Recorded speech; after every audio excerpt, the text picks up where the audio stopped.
Namaste and welcome to this exciting episode of Pathology Debunking Mythology। मैं आपके लिए एक ऐसा न्यूज़ आइटम लेकर आया हूँ जो मैं बहुत पहले से बता रहा था, लेकिन अब वो होना शुरू हो गया है। अब इजराइल का भी अमेरिका से भरोसा उठ गया है। देखिए, अमेरिका के दोस्त तभी तक थे जब तक उसके पास डॉलर था। ये वही होता है जैसे कि कोई भी देश जो होता है सिर्फ पैसे पे नहीं बनता। भारत भारत है क्योंकि भारत में हमारे ऋषि मुनियों की जो तपस्या है और जो भगवान के पदचिन्ह भारत के ऊपर पड़े हैं, इसलिए भारत भारत है। भारत वेदों, सभी ऋषि मुनियों ने वेदों का पाठ यहाँ से किया। आर्यवर्त भारत में है, द्रविड़वर्त भारत में है, ये भारत है। हिमालय से उसकी रक्षा होती, हिमालय है। आजकल तो हमने मैप्स में दूसरों को दे दिया हिमालय, बल्कि दोनों साइड हिमालय हमारे पास होने चाहिए, उस तरफ का भी इस तरफ का भी। भारत की वो पहचान है। तो भारत एक ऐसी सभ्यता है, सिर्फ भारत देश ही नहीं है, ऐसी सभ्यता है जो सृष्टि के आरंभ से स्पेशल है, जिसके बारे में देवता लोग बात करते हैं वहां पे जन्म लेने की। इतना स्पेशल है। अभी तो यहाँ पे थोड़े असुर भर गए हैं जो अरबी मानसिकता लेकर आते हैं या फिर मिकी माउस सिविलाइजेशन लेकर आते हैं, तो मिड वेस्ट एशिया से। तो अदर देन दैट भारत तो वेदों का देश है, पुराणों का देश है, महाभारत रामायण का देश है, और पूरे विश्व की कैपिटल भी है इंद्रप्रस्थ। इंद्रप्रस्थ सिर्फ भारत की राजधानी नहीं है, वहां से के राजाओं ने पूरे विश्व पे राज किया है। ओके, कभी अयोध्या से राज किया, कभी हस्तिनापुर से राज किया, कभी इंद्रप्रस्थ से राज किया। लेटेस्ट इंद्रप्रस्थ है, बट कैपिटल तो दुनिया की यहीं पे रही है हमेशा, कहीं और नहीं रही है। अब इजराइल जो है एक 1948 में बसाया गया देश है। चर्च ऑफ इंग्लैंड ने परेशान किया ज्यूज को। आपको तो पूरे युद्ध का असली कारण तो मालूम होना चाहिए कि असली कारण क्या था, कि ज्यूज को पनपाया गया चर्च ऑफ इंग्लैंड के द्वारा और कैथोलिक चर्च के द्वारा मारा गया। ओके, यही सत्य है। हिटलर कहाँ को बिलोंग करता था सबको मालूम ही है, किसको बिलोंग करता था, और ज्यूज किसके साथ थे वो सबको मालूम है, रॉथस्चाइल्ड और ये सब। तो सारे इंटेलिजेंस गेम्स में अब बेचारे पिटे ज्यूज हर जगह। और ज्यूज आते हैं इजिप्ट से, नील नदी से आते हैं, और ओल्ड टेस्टामेंट भी वहीं पे बना है जहां पे से तीनों निकले हैं इज़म्स। तीनों इज़म्स, जुडाइज्म, क्रिश्चियनिज्म, इस्लामिज्म, सब वहीं से निकले हैं, एक ही जगह से। और सबसे ज्यादा जो जूस को मारा है वो उन्हीं के लोगों ने मारा है। इस्लामिज्म वालों ने मारा है और प्रोटेस्टेंटिज्म वालों ने मारा है, और जितने मूवमेंट्स उनके विरुद्ध सब उनके थ्रू ही चले हैं। नेतन्याहू का बहुत साल पहले स्टेटमेंट था कि रोमन एम्पायर से हम लोगों को मारना शुरू किया गया, एक इमेजिनरी कैरेक्टर बना के। ऐसा बोला गया कि ज्यू था, ये अब आप सबका लीडर बन जाएगा। उसके चलते चलते रोमन्स ने इतना मारा, इतना मारा, इतना मारा। अब वही रोमन एम्पायर पहुंच गया, आपको मालूम है कहाँ पहुंच गया, वेटिकन पहुंच गया, और वही रोमन एम्पायर बाद में अमेरिका पहुंच गया, है ना। रेबेल किया लेकिन वो अमेरिका पहुंच गया। नेतन्याहू का स्टेटमेंट ही यही है कि हमको उस रोमन एम्पायर को भी हमने नहीं छोड़ना पड़े, जिसकी वजह से हम दर दर हमको भागना पड़ा है हर जगह। पूरी दुनिया में मात्र 40 मिलियन जूस हैं, 40 मिलियन या 50 मिलियन मैक्सिमम जूस है।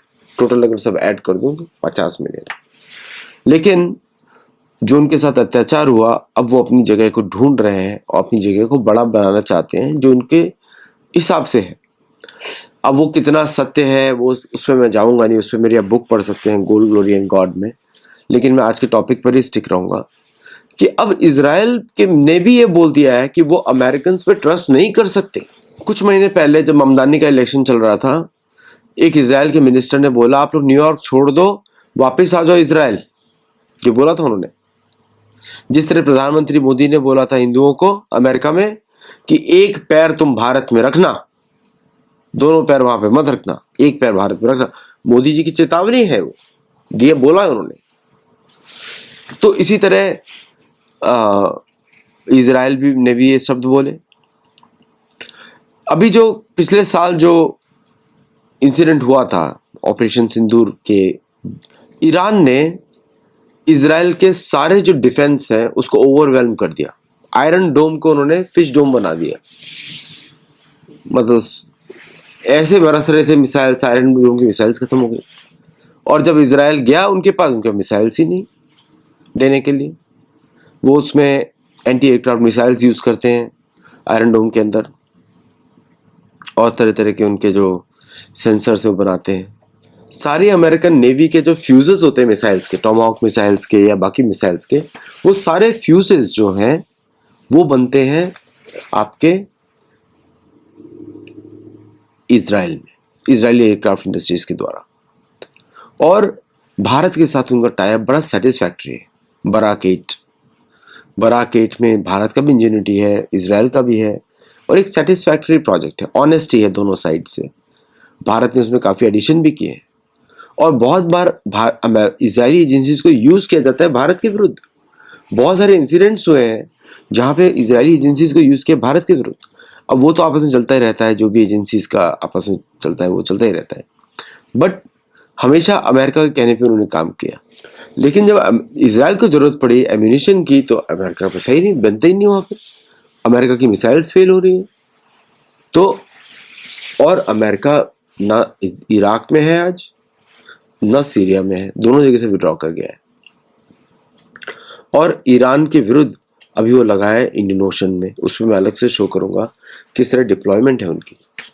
तो इजराइल को अब ये यकीन हो गया है कि उनका जो क्लोजर पार्टनर है has to be more honest.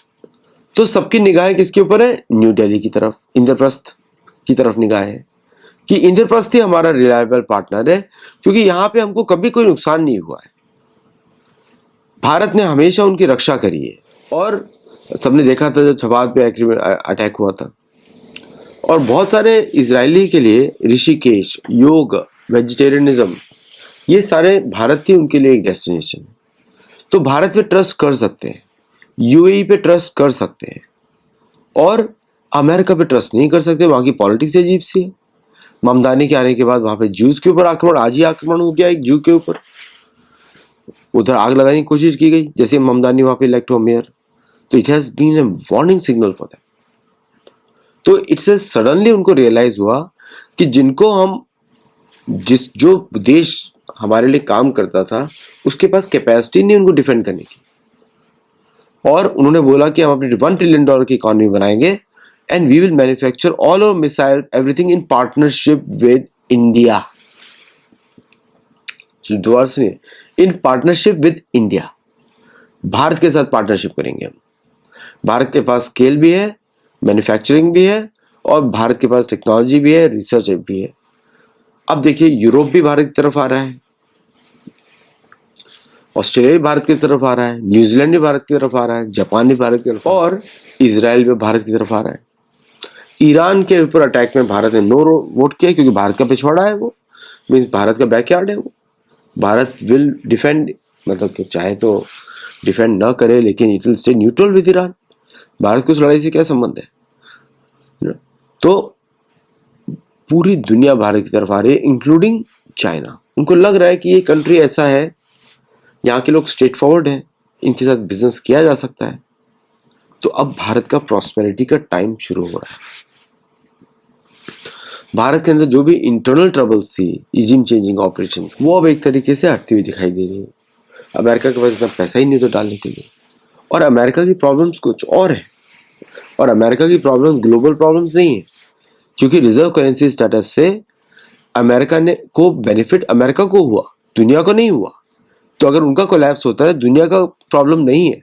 मैं आपको तो क्यों बताता हूँ, क्योंकि जो अमेरिका पे इतना डिपेंडेंट थे, उनसे उनकी इकोनॉमी कभी डेवलप नहीं हो पाई। अब जब अमेरिका की रिजर्व करेंसी स्टेटस चली जाएगी, तो आप देखेंगे दुनिया में मोर इक्विटेबल डेवलपमेंट, मतलब हर देश जो है अपनी डेवलपमेंट के लिए अपने हिसाब से ट्राई करेगा, and that is the plus point, very good plus point, कि किस तरह every country will focus on their own strengths, not others strengths. Okay, तो ये जो इंसिडेंट है इजराइल का कि turn towards India for manufacturing advance weapons, ये बहुत बड़ा डिसीजन, बहुत बड़ा डिसीजन। इजराइल ने लिटरली अमेरिकन एस्टेब्लिशमेंट को शॉक कर दिया कि you can not restore security. और जो भी अमेरिका ने जो अलायंसेस बनाई थी दादागिरी करके, लोगों की आर्म ट्विस्टिंग करके, लेवरेजेस को यूज करके, अब वो टूटती जा रही है क्योंकि वो सारी करेंसी के ऊपर बेसिस थी। अब वो खुद ही मान रहे हैं हमारी करेंसी हमको डिवैल्यू करनी पड़ेगी, हमको एक्सपोर्ट करना पड़ेगा, मतलब कि अब अमेरिकन को काम करना पड़ेगा जबरदस्त तरीके से। पहले भी अमेरिकन करेंसी में दम नहीं था, बट वो एयरक्राफ्ट कैरियर्स की वजह से, प्यूनिटिव एक्शंस की वजह से लोगों को डरा धमका के उस पर दम रखा गया था। तो एक फ्री का पेपर के ऊपर लोग उस पर अपनी करेंसी बेस कर रहे थे कि मतलब पेपर की करेंसी है और उस पर आप इतना सारी चीजें खरीद सकते हो। That was the power. तो अब वो सब चेंज हो रहा है and now Israel is coming out of the shadows of America. तो आप देखेंगे कि बहुत सारा जॉइंट डेवलपमेंट। भारत के पास ओनली वन थिंग का कमी है कि उसके पास एयरक्राफ्ट के प्लेटफॉर्म्स नहीं है। तो लॉजिस्टिक प्लेटफॉर्म्स पे तो हम लोगों ने बात करा था, अब एम्ब्रेयर भी आ रहा है भारत में, रशियन प्लेन्स भी आ रहे हैं which are very good quality planes, independent है। तो it is a good thing for Bharat to go in for Russian planes. फिर आप देख रहे हैं कि एयरबस के प्लेन्स भी आ रहे हैं भारत में। मैंने सुना है कि A400 की भी टेस्टिंग भारत करेगा। लॉकहीड मार्टिन के तो है ही हरक्यूलिस जे, लेकिन भारत को उससे ज़्यादा लिफ्ट चाहिए। जैसे वो 15-20 टन उठाता है, भारत को चाहिए 40 से 50 टन। तो उसके लिए A390 या फिर कोई भी एम्ब्रेयर का 390 प्लस, और या फिर इल्यूशन का न्यू वर्जन मैंने आपको कल बताया था, वो सब चाहिए। प्लस एवियोनिक्स में भारत और इजराइल का टाइप अच्छा है। प्लस भारत ने गैलियम नाइट्राइड करके जो रडार्स होते हैं, उत्तम ऐसा रडार्स, उस पर भारत ने सेल्फ सफिशिएंसी हासिल कर ली है। So now with the self sufficiency GAN radars, they will be able to secure, they will be able to do much bigger scanning of the enemy space up to 200 kilometers। शायद वो बढ़ा के 400 भी कर दे Bharat, and plus missile defence में, other defences में कर उसको आगे बढ़ा दे। But Israel moving away from America shows कि अब अमेरिका को कोई रोक नहीं सकता। अब अमेरिका को लोग उसके हाल पे छोड़ देंगे। ऐसे ही होता है जब कोई बुली होता है, उसको उसी के हाल पे छोड़ दिया जाता है। The best way to tell a narcissist कि भाई क्या होता है, जो अपने ऊपर ही सिर्फ ध्यान देता है, इसको इग्नोर दे। भारत ने वही किया कि आप हम लोग करते रहो जो आपको करना है, हम कुछ बोलेंगे ही नहीं। It doesn't matter to us, we will do what we have to do, we don't have to do, we will do what we have to do, we don't have to do what you are thinking we should do. तो भारत की जो strategy है, now everybody is understanding. दुनिया के सभी देशों में एक ही देश सिर्फ नहीं झुका, वो है भारत, बाकी सब झुक गए। और भारत के अपोजिशन लीडर्स किस तरह की बातें करता है, उसको क्यों बनाया हुआ है LOP, I don't even have an idea.